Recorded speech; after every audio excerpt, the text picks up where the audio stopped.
Les hommes sont des ordures, ou au moins, trouve une ordure avec de l'argent. Ne sors pas avec un gars qui n'est pas riche. Ma mère a dit pour la millionième fois alors qu'on dînait un soir. J'ai demandé « Tu penses que papa est une ordure aussi ?» Oh, absolument. Est-ce que ça ne me fait pas être une demi-ordure? De toute façon, revenons-en au plus important, Linda. Ces garçons ne sont rien d'autre que du stress. Tout ce qu'ils font est de mentir, te faire pleurer et te fendre le cœur. Puis, comme il le dit si bien, c'est bien mieux de pleurer dans une Mercedes-Benz que sur un vélo. Alors, fais les bons choix. Je t'interdis de ramener un pauvre à la maison.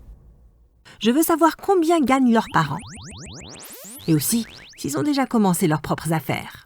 Je continuerai mon histoire après que vous ayez mis un like, partagé et vous êtes abonné à la chaîne. Après ça, activez les notifications pour être sûr de ne rater aucune histoire folle. Si vous êtes nouveau ici, vous ne savez pas ce que vous ratez et vous ne voudriez certainement pas rater ça un instant de plus. Ok, on retourne à mon histoire. Depuis que je comprends des mots, c'est la première chose que ma mère m'a apprise. Les mères lambda apprennent à leurs filles à avoir confiance en elles, à être honnêtes et ce genre de trucs. Pas la mienne. Elle ne pensait qu'au fait que je ne finisse pas avec un pauvre qui ruinerait ma vie. Une fois assez grande pour comprendre ce qu'elle disait, je lui ai dit qu'on devait juger les gens sur leur personnalité et non sur combien ils gagnent. Mais elle n'a rien voulu savoir. Après la conversation persuasive de ma mère, je suis allée dans ma chambre pour préparer mes affaires d'école pour le lendemain. Je n'avais aucune idée que ça allait être le jour qui allait complètement changer ma vie. Tout a commencé comme un jour normal et ensoleillé.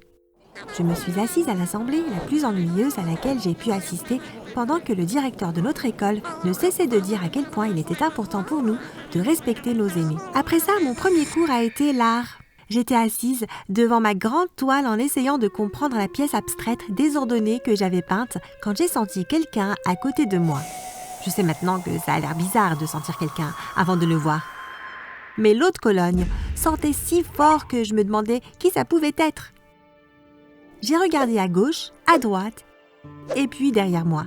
Et il était là. « Salut, je m'appelle Roger, je suis nouveau », a-t-il dit en faisant un clin d'œil. Je l'ai regardé de haut en bas. Il était habillé comme le gamin typique d'une famille riche. Un polo Ralph Lauren et un short qui semblait dire « Je suis trop riche pour être à la mode ». Et une paire de chaussures hors de prix. Il sentait tellement bon. Ta peinture est intéressante. C'est quoi? J'ai regardé à nouveau mon œuvre d'art, puis j'ai regardé Roger et j'ai ri. Je ne sais pas non plus.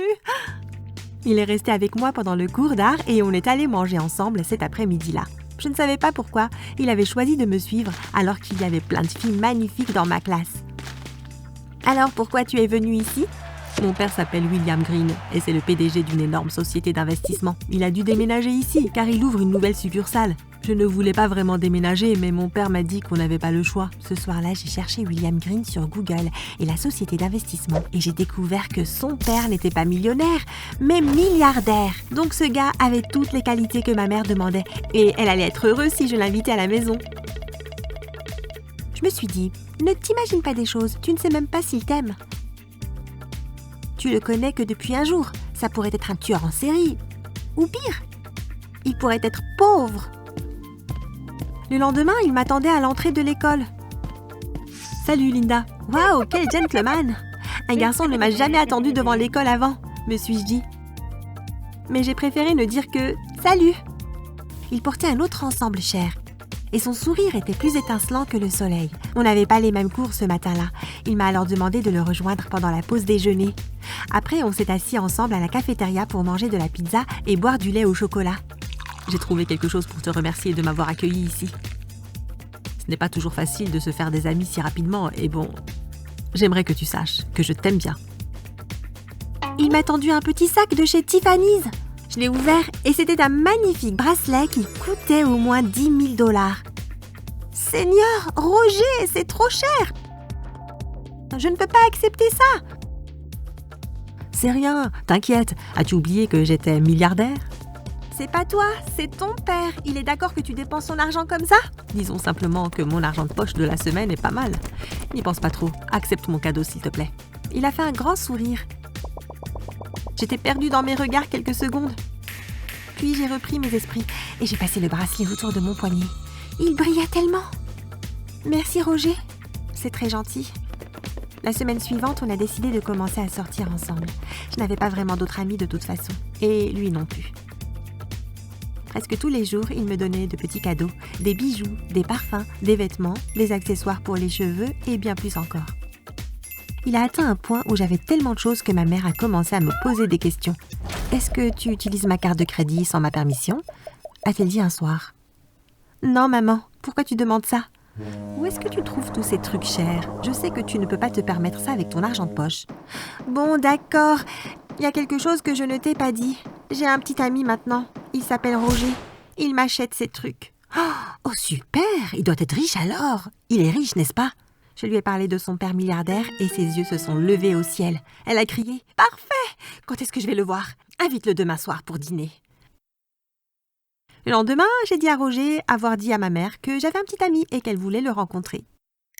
Il semblait un peu mal à l'aise au début, mais il a accepté. « J'ai juste un petit truc à faire, après l'école. Après ça, je t'appellerai et on pourra aller chez toi ensemble. » Je me demandais ce qu'il avait à faire, mais j'ai préféré ne pas être trop curieuse. Je ne voulais pas qu'il pense que je le contrôlais ou quelque chose du genre.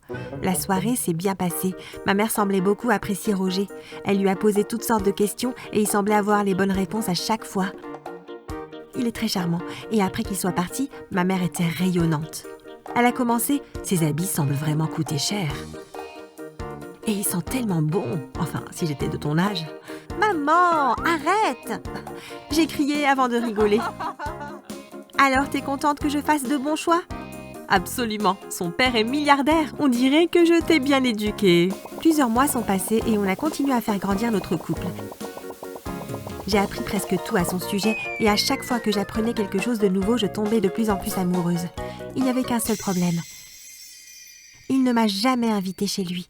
Je ne savais pas où il vivait et je n'ai jamais rencontré de membres de sa famille. Je trouvais ça bizarre que même si je l'avais présenté à ma mère et l'avais accueilli dans ma vie, les bras grands ouverts, il n'a jamais fait la même chose pour moi.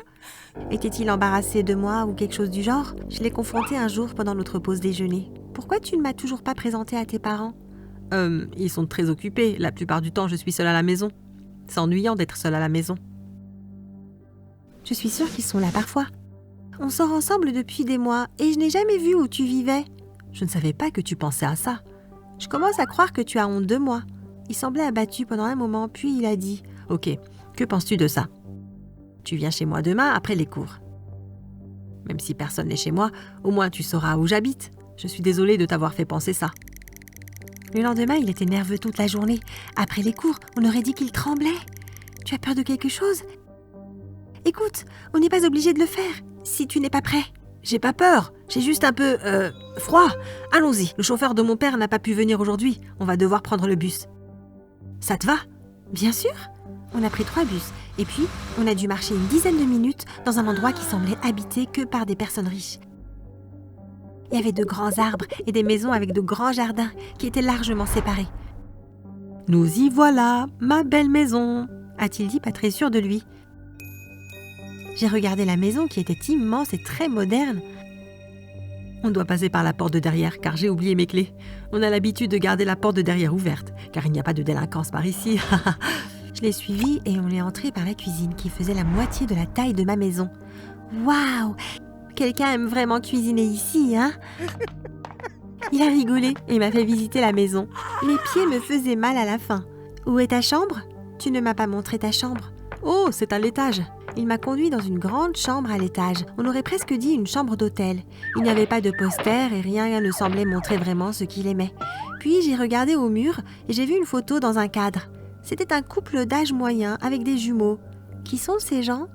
Oh, personne. Cette photo était déjà là quand on a emménagé ici. J'ai continué à regarder la photo quand j'ai entendu une voiture s'arrêter dans l'allée. On dirait que je vais enfin voir tes parents. Il semblait perdu. Puis il a pris ma main et a dit « Ok, voilà le truc. Je n'ai pas dit à mes parents que j'invitais une fille et je ne suis pas vraiment autorisée à sortir avec quelqu'un. S'ils te trouvent ici, je serai punie pour au moins 1 an. On doit partir. Maintenant. » Je l'ai suivi et on est parti en passant par la porte de derrière. On a marché, puis on a pris les 3 bus en sens inverse. Dis, ça te dérange si je reste pour dîner ce soir? Pas vraiment. T'es toujours le bienvenu. J'ai souri mais je me suis dit qu'il était bizarre. Après le dîner, il est parti et ma mère a continué à rayonner de fierté. J'adore celui-là, ma puce. Ouais, mais quelque chose de bizarre s'est passé. Oh, regarde, il a oublié son téléphone. J'ai remarqué que son téléphone était sur la chaise où il s'était assis. Il a dû tomber de sa poche. Bon, on va lui ramener directement. Tu sais où il habite, n'est-ce pas? On est monté dans la voiture et je lui ai montré la direction. On s'est arrêté en face de la grande maison environ 40 minutes plus tard. Toutes les lumières étaient allumées et il y avait 2 voitures garées dans l'allée. On est sorti de la voiture et on a frappé à la porte d'entrée. Une femme bien habillée a répondu « Bonjour, je peux vous aider ?» Oh, ça doit être la mère de Roger. On est venu rendre son téléphone. Roger, je pense que vous vous trompez de maison. J'ai jeté un coup d'œil à l'intérieur. C'était définitivement la maison dans laquelle j'étais plus tôt. Est-ce que quelqu'un d'autre est chez vous? J'ai demandé en pensant que peut-être la femme était folle. Harry, il y a des gens bizarres devant la porte, a-t-elle crié. Un homme est venu immédiatement. Ce n'est pas William Green. Ma mère a dit totalement perdue. Je m'appelle Harry et voici ma femme Cléo. Qui cherchez-vous? Je cherche Roger. Mon petit ami. Il habite ici. Non, je ne pense pas. Vous avez dû vous tromper de maison. À ce moment, le téléphone de Roger a sonné. J'ai décroché. « Hé man, t'es où ?» a dit la voix à l'autre bout du fil. Je suis la petite amie de Roger et j'ai son téléphone. Il l'a oublié. Pouvez-vous me dire où je peux lui ramener? Oh, bien sûr. Je vais vous envoyer l'adresse maintenant. Regardez dans vos messages, a-t-il dit avant de raccrocher. Moi et ma mère sommes retournés dans la voiture et on a suivi les directions sur la carte qu'il nous avait envoyée. Après quelques minutes, on est arrivé à un endroit près d'un pont. J'étais entourée de sans-abri. Il y avait plusieurs tentes et des cartons. Puis j'ai entendu le rire de Roger. J'étais sûre que c'était lui. Je me suis avancée vers un carton. Il était assis là avec un homme d'âge moyen. Il m'a vue et s'est levé surpris. « Qu'est-ce que tu fais là ?»« Fiston, qui est cette magnifique fille ?» a dit l'autre homme dans le carton. « C'est ton père ? Je pensais que tu m'avais dit que ton père était milliardaire et qu'il s'appelait William Green. Dis-moi que t'es là que pour aider les pauvres. » Ma mère a hurlé. L'homme semblait vraiment blessé. « Linda, je suis désolée. Je t'ai menti. C'est là où j'habite avec mon père. La maison dans laquelle je t'ai emmenée plus tôt, je ne sais pas vraiment qui vit là-bas. Je me suis juste promenée dans ces quartiers pendant plusieurs mois en surveillant quand les gens étaient et n'étaient pas chez eux. Je savais que personne ne serait là quand on y est allé. » Où est-ce que tu trouvais tout cet argent pour acheter tous ces cadeaux? Et ces habits? Comment tu as fait ça? Il y a quelques trucs dont je ne peux pas te parler. Mais j'espère que tu peux trouver la force de me pardonner. Ma mère était bien plus furieuse que moi. Elle a pété les plombs puis on est parti. J'ai rompu avec Roger, mais pas à cause de ma mère. J'ai continué à être son amie car je l'aimais vraiment, mais je ne voulais pas être avec quelqu'un qui me ment. Vaut mieux être honnête que riche.